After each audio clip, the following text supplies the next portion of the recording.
Are you ready to move your career forward? Make your comeback with Purdue Global and get college credit for your work, school life, or military experiences. With these credits, you may have already completed up to 75% of your undergraduate degree. You've worked hard to get where you are. It's time to get the recognition you deserve and earn a degree you'll be proud of, one that employers will trust and respect. When you take the next step in your life and career, make it count with Purdue Global, Purdue's online university for working adults. Start your comeback at purdueglobal.edu. From LinkedIn News, I'm Leah Smart, host of Everyday Better, an award-winning weekly podcast dedicated to personal development. Whether you're looking for ways to shift your mindset or seeking more fulfillment in your life, we've got you covered. Join me as we dive into captivating stories and research-backed ideas that have empowered me and others to lead lives with more clarity and intention. Everyday Better, making growth an everyday practice. Listen to Everyday Better on the LinkedIn Podcast Network, Apple Podcasts, or wherever you get your podcasts. Hey listeners, it's Jenny. This month we're heading back to school and we're taking you along with us.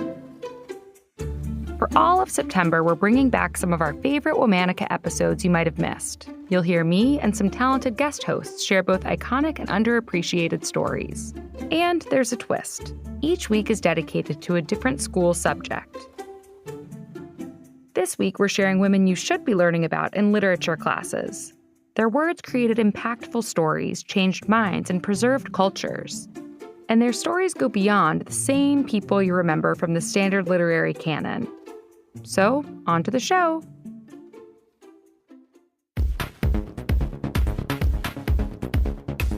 Hello, I'm Carmen Borca Carrillo. I'm a producer at Wonder Media Network, and I'm so excited to guest host during this final week of Pride Month. We're celebrating Pride Month with icons, supreme queens of queer culture. Some are household names, others are a little more behind the scenes.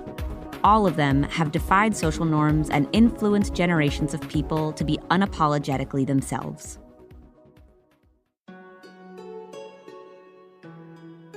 Today, we're talking about an icon of antiquity, a forerunner of queer language, an architect of the very words we use to talk about queer identity today. While her own sexuality has been a subject of debate for centuries, her influence on poetry and her role in giving a name to love between women is undoubted.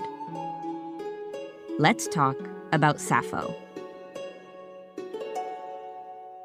Sappho's personal history is shrouded in mystery. She was likely born around 615 BC to an aristocratic family on the Greek island of Lesbos. She probably had several brothers, and she probably married a wealthy man and had a daughter. She might have run an academy for unmarried young women. She might have been a priestess. She might have died young, throwing herself off a cliff after her heart was broken by a young sailor. Or she might have lived into old age, dying around 550 BC.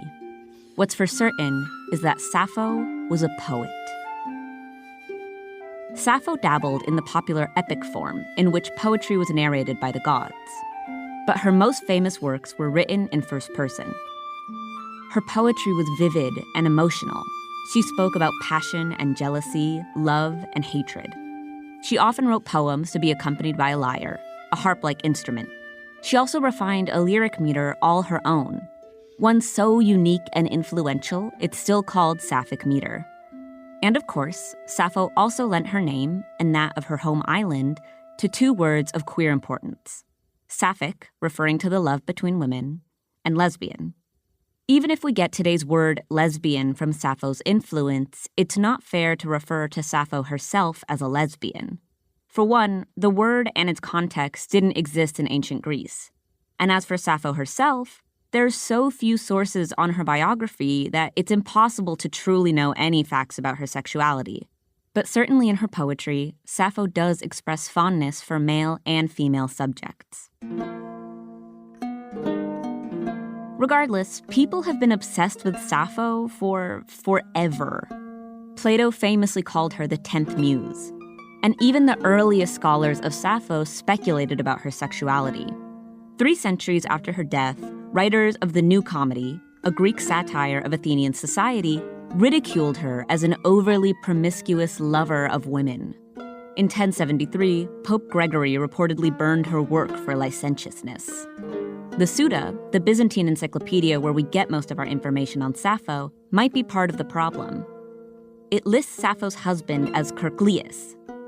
It could be a legitimate name, or it could be a play on words, combining ancient Greek slang for man and penis, marrying the historically promiscuous Sappho off to a guy called Dick of Man, and likely recycling an old joke about Sappho's sexual appetite. Thanks to the passage of time and the persistence of rumors, very little of Sappho's poetry remains. Most are fragments, quotations via other authors. Her longest surviving poem is 28 lines long. As Sappho's poetry has revealed itself over hundreds of years, it's also been subject to the whims and values of those who find it and translate it. People who might want to come up with explanations and conditions to dampen Sappho's love for other women. Mystery surrounds so much of Sappho's legend, but her poems, even the few fragments that survive, are simple. They're earnest and utterly human. Here's an excerpt from a well-preserved piece, translated, of course, where she seems to long to trade places with a young male suitor. Like the very gods in my sight is he who sits where he can look into your eyes, who listens close to you, to hear the soft voice, its sweetness, murmur in love and laughter, all for him. Regardless of how her poems might have been interpreted in her lifetime, and regardless of Sappho's own personal inclinations, one thing is clear. Sappho is an icon of poetry, of scandal, and, of course, of love.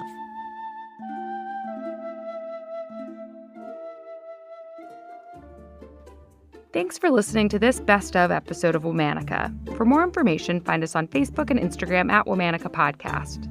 Special thanks to Liz Kaplan, my favorite sister and co-creator.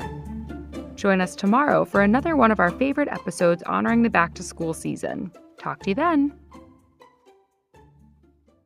Does money stress you out? Let Facet flip your financial chaos into clarity. Finding Facet immediately put us at ease. Facet's innovative approach to financial planning ensures your money works as hard as you do, enabling members to experience the joys of having your finances in order. And that makes us Facet for life now, I guess.